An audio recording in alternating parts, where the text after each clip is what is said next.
નમસ્કાર. આપણે સામાજિક સંશોધન અંતર્ગત સામાજિક સંશોધનના સોપાનની ચર્ચા કરતા હતા.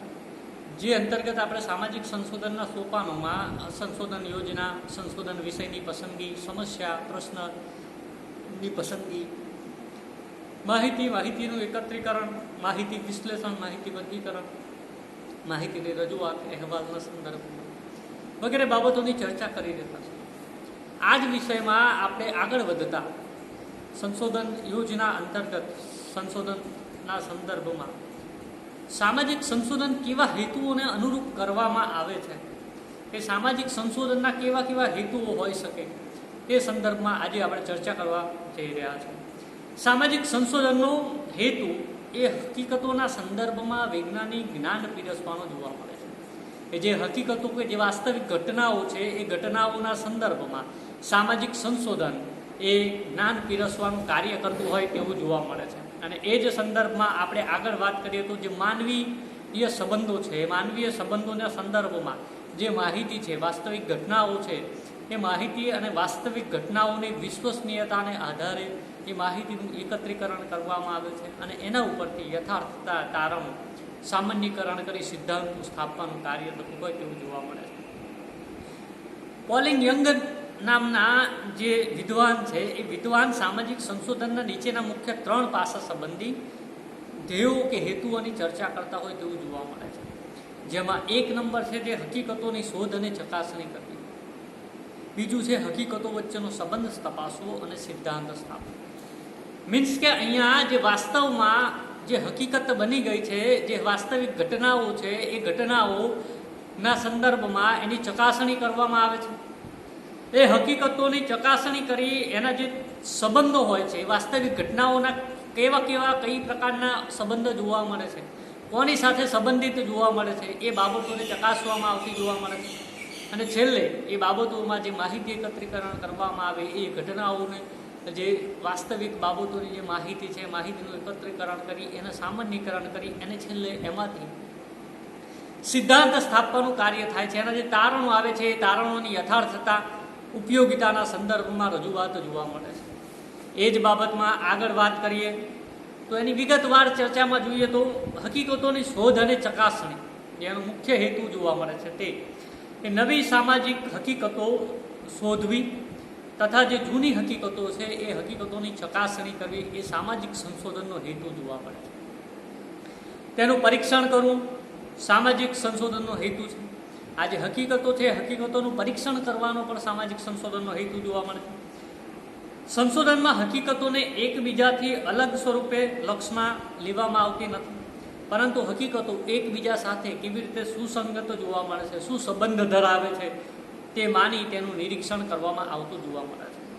કારણ કે કોઈ પણ સામાજિક હકીકત અને અન્ય સામાજિક હકીકત વચ્ચે સંબંધ હોય છે અને તે અર્થપૂર્ણ બની રહેતો હોય છે. એટલે કે સામાજિક હકીકતને વિશાળ રીતે જોવામાં આવતી જોવા મળે છે અને એને વિશાળ રીતે દીર્ઘ દ્રષ્ટિથી અભ્યાસ કરી એને એક સમાજ વ્યવસ્થાના ભાગરૂપે જોઈ એને મૂલવવામાં આવતી જોઈ શકાય છે. અહીં હકીકતોને માત્ર એકત્ર કરવા ખાતર એકત્ર કરવામાં આવતી નથી, પરંતુ આ હકીકતોને એકઠી કરી તેની પાછળ જે છુપાયેલું રહસ્ય છે, તેની પાછળ જે છુપાયેલું તથ્ય છે, એ તથ્ય બહાર લાવવાનો પ્રયાસ કરવામાં આવતો હોય તેવું જોઈ શકાય છે. બીજો મુખ્ય મુદ્દો હેતુઓના સંદર્ભમાં ચર્ચા કરીએ તો હકીકતો વચ્ચેનો સંબંધ શોધવો. જે વ્યક્તિ છે, એ વ્યક્તિ એ હકીકતો જે છે, એ હકીકતો વચ્ચેના સંબંધ શોધવાનો એ મહત્વનો હેતુ આ સંશોધનનો જોવા મળે છે. અગાઉ જોયું તેમ સામાજિક સંશોધનો એ હકીકતો માત્ર એકત્ર કરવા માટે એકત્ર કરવામાં આવતી નથી, પરંતુ તે વચ્ચે કેવો સંબંધ રહેલો છે તે માહિતી એકત્ર કરી એને ક્રમબદ્ધ રીતે ગોઠવી તેનું પૃથ્થકરણ, વિશ્લેષણ કરી તેની યોગ્ય રજૂઆત કરવામાં આવતી હોય તેવું જોવા મળે છે. અને તેના પરથી સામાન્યકરણ કરવામાં આવે છે. આ હકીકતોની સમજૂતી આપવામાં આવે છે. આ ઉપરાંત આ સમજૂતી આપવા માટેનો પ્રયાસ થતો હોય તેવું પણ જોવા મળે છે. મીન્સ કે એનું સ્પષ્ટીકરણ કરવામાં આવે છે અને સ્પષ્ટીકરણ કરી એ હકીકતોને આગળ મૂલવવામાં આવતી હોય તેવું જોઈ શકાય છે. અને છેલ્લે તેનો મુખ્ય હેતુ તરીકે વૈજ્ઞાનિક સિદ્ધાંત સ્થાપવો તે બાબત જોઈ શકાય છે.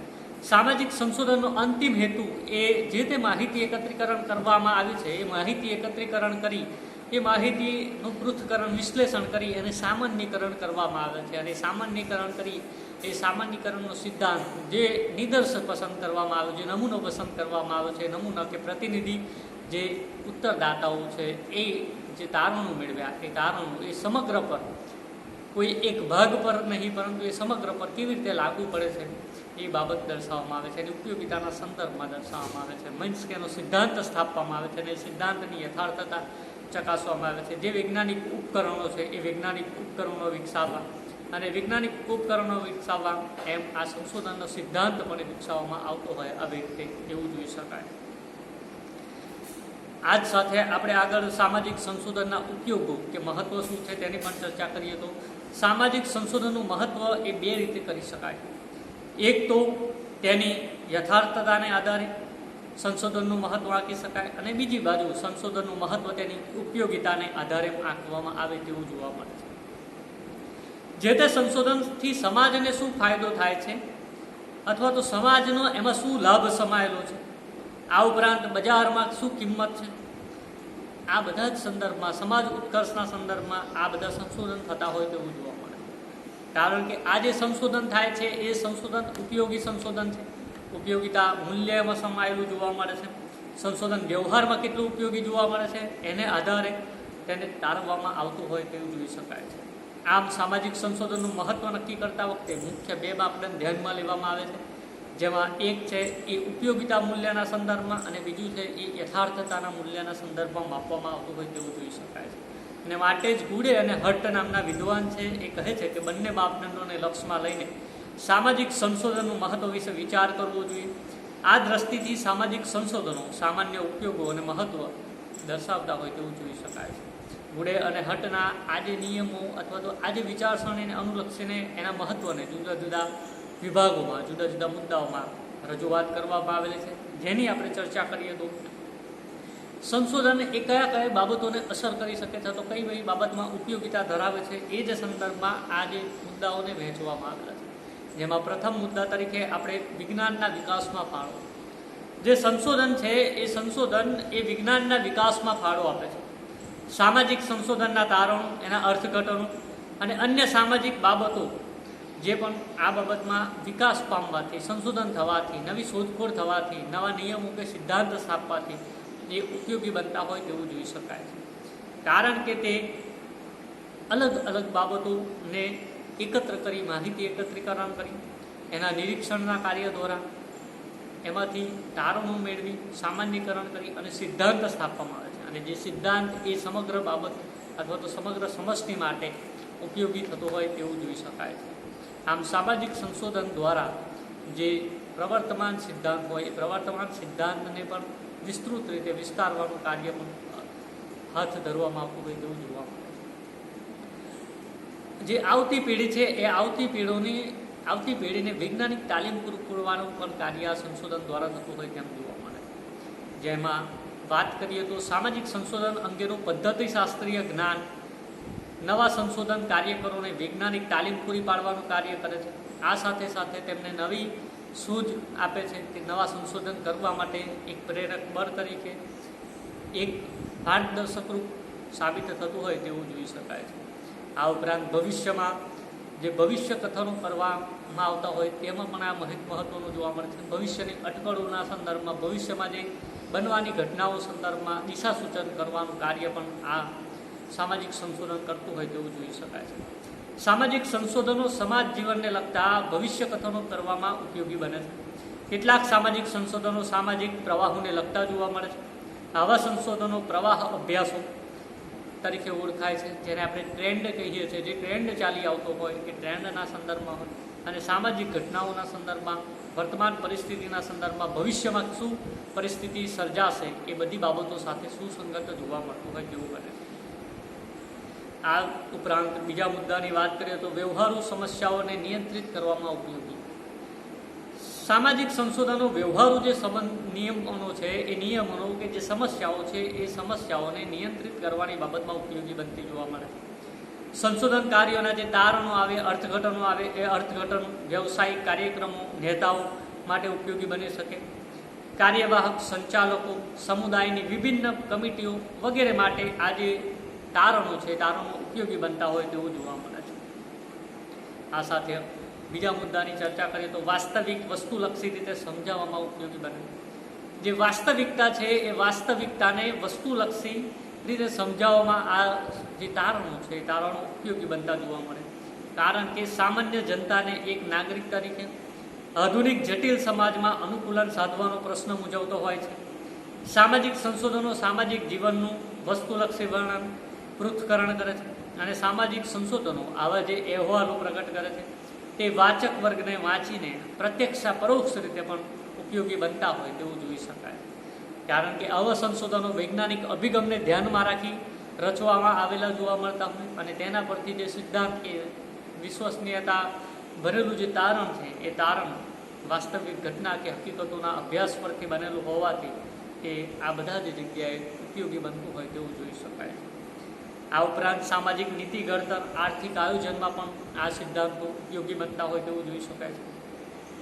સામાજિક નીતિ અને આયોજન ઘડતર માટે સમાજ જીવનના વિભિન્ન પ્રકારના પાસાઓનો અભ્યાસ કરવામાં આવે છે, જેમાં ગરીબી, પછાતપણું, બેકારી, સામાજિક અસમાનતા, આવકની અસમાનતા, વસ્તી વૃદ્ધિ, શિક્ષણ, આરોગ્ય, શહેરીકરણ વગેરે બાબતોનો સમાવેશ થતો હોય તેવું જોઈ શકાય છે. અને આ બધી બાબતોના હકીકતોને એકત્ર કરી એનું આયોજન દ્વારા માહિતી એકત્રીકરણ કરવામાં આવે અને માહિતી એકત્રીકરણ કરી એ માહિતીને નિરૂપવામાં આવતી હોય તેવું જોઈ શકાય છે. જે સમાજ જીવનની વિવિધ ઘટનાઓના સંદર્ભમાં જે અસરો થાય છે એ અસરો સમજાવવામાં સરળતાથી સમજાવવા શકે એ બાબત અહીંયા દર્શાવવામાં આવેલી હોય તેવું જોઈ શકાય છે. આ ઉપરાંત ભારતમાં સામાજિક સંશોધનના ઉપયોગો કે મહત્ત્વના સંદર્ભમાં ચર્ચા કરીએ તો ભારતીય સમાજ એ અલ્પવિકસિત સમાજથી વિકસતા સમાજમાં રૂપાંતર થઈ ગયો છે અથવા તો રૂપાંતરિત થઈ ગયો હોય એવું જોવા મળે છે. કારણ કે આપણે આજે વિકસતા અર્થતંત્રમાં ભારતને મુખ્ય છે. કૃષિ નિર્ભર સમાજમાંથી આપણે આજે યાંત્રિક ક્ષેત્રે, ટેકનોલોજી ક્ષેત્રે પણ એટલા જ આગળ વધી ગયા છે. સાથે સાથે સામાજિક જે સમસ્યાઓ છે એ સમસ્યાઓ પણ એ જ પ્રમાણમાં રૂપ રહી છે, જેને આપણે વિકરાળ રૂપ કહી શકીએ એવી સમસ્યાઓ આજે ભારતમાં પણ જોવા મળે છે. જેમાં પાયાની સમસ્યા તરીકે આપણે બેરોજગારી, ગરીબીની સમસ્યાઓનો સમાવેશ કરી શકીએ. આ ઉપરાંત જેમાં વસ્તી વૃદ્ધિની સમસ્યાઓનો પણ સમાવેશ થઈ શકે, શિક્ષિત બેરોજગારના મોટા પ્રશ્નો, ગંદા વસવાટોના પ્રશ્નો વગેરે બાબતોનો સમાવેશ થતો જોવા મળે. તો આવા જે પ્રશ્નો છે, આવી જે સમસ્યાઓ છે એ સમસ્યાઓના સંદર્ભમાં જો અભ્યાસ કરવામાં આવે, એની હકીકતો તપાસવામાં આવે કે કયા પ્રશ્નોને લીધે આ સમસ્યાઓ ઉદ્ભવે છે, તો જેના કારણે આવા પ્રશ્નોનું નિરાકરણ લાવી શકાય એ બાબત આપણને ખ્યાલ આવી શકે.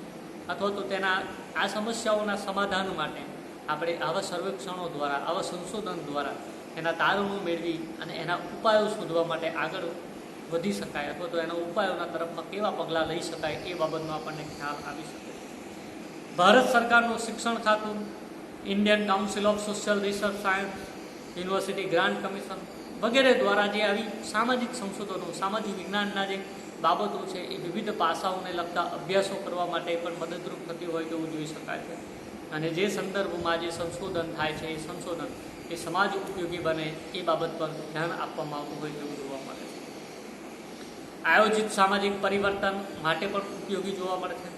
સમાજમાં ગરીબી નાબૂદી, બેકારી નિવારણ, આ ઉપરાંત જે ગંદા વસવાટો છે, ગંદા વસવાટોની નાબૂદી, આરોગ્યની સુવિધાઓમાં વધારો વગેરે બાબતો જે જોવા મળતી હોય, જે સમાજને પ્રશ્નો છે એ પ્રશ્નોના સંદર્ભમાં જો આવા સંશોધનો આયોજન કરવામાં આવે અને આયોજનબદ્ધ રીતે કામ લેવામાં આવે તો સંશોધન દ્વારા એ પ્રશ્નોનું નિરાકરણ લાવી શકાય તેવું જોઈ શકાય છે.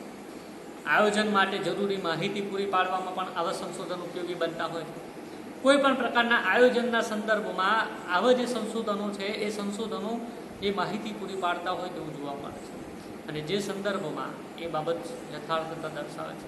આપણે જાણીએ છીએ કે દાખલા તરીકે કોઈ ઉદ્યોગની પેઢી છે, ઉદ્યોગની પેઢી એ પોતાનું સર્વેક્ષણ કરતી હોય કે આપણે પોતાની માંગ કેટલી છે, માંગના સંદર્ભમાં પોતાનું ઉત્પાદન કરતી હોય, માંગમાં એ વસ્તુની ગુણવત્તા, આકાર, ગંધ, લોકોની અભિરુચિ કેવી છે, એ બધી બાબતમાં પોતાના સર્વેક્ષણો કરી એ પોતાની વસ્તુ એ પ્રકારની બનાવી માર્કેટમાં મૂકતી હોય કે જેથી એને વસ્તુ વધારે વેચાય એ સંદર્ભમાં સંશોધનો થતા હોય. તો એ જ બાબત આવા પ્રશ્નોના સંદર્ભમાં પણ બનતી હોય અને પ્રશ્નોના નિરાકરણના સંદર્ભમાં આવા પ્રશ્નો ઉપયોગી બની શકે અથવા તો આવા સંશોધનોના સંદર્ભમાં એ વધારે ઉપયોગિતા દર્શાવી શકાય એ બાબત જોવા મળે છે. સાથે સાથે વાત કરીએ તો વિભિન્ન સામાજિક ઘટનાઓ વચ્ચેના સંબંધ સમજાવવામાં પણ આ સંશોધનો એ ઉપયોગી બનતા હોય. દાખલા તરીકે ગરીબી અને બેકારીનો પ્રશ્ન એકબીજા સાથે સંબંધિત જોવા મળે છે, જેની સાથે શૈક્ષણિક બેકારનો સમસ્યાનો પ્રશ્ન પણ સાથે સાથે જોવા મળતો હોય અને જેના લીધે ગુનાખોરી, લૂંટફાટ, ગંદા વસવાનું વગેરે પ્રશ્નો સર્જાતા હોય. તો આ બધા સંબંધિત પ્રશ્નો વચ્ચેની જે હકીકતો છે, અસરો છે, એ સમજાવવામાં પણ આવા સામાજિક સંશોધનો એ ઉપયોગી બનતા હોય તેવું જોઈ શકાય છે. આમ અત્રે આપણે સામાજિક સંશોધનના સંદર્ભમાં કેવી રીતે કેટલું મહત્ત્વ ધરાવે છે, જે અસાધારણ મહત્ત્વના સંદર્ભમાં આપણે ચર્ચા કરી. આજે ટૉપિકના સંદર્ભમાં આગળ આપણે કેવી રીતે માહિતી એકત્રીકરણ કરવામાં આવે છે, માહિતી એકત્રીકરણના કઈ કઈ બાબતોનો સમાવેશ થાય છે, કે માહિતી એકત્રીકરણ માટેની પ્રયુક્તિઓ કઈ છે, જે ચર્ચાઓ સાથે ફરી નેક્સ્ટ એકમમાં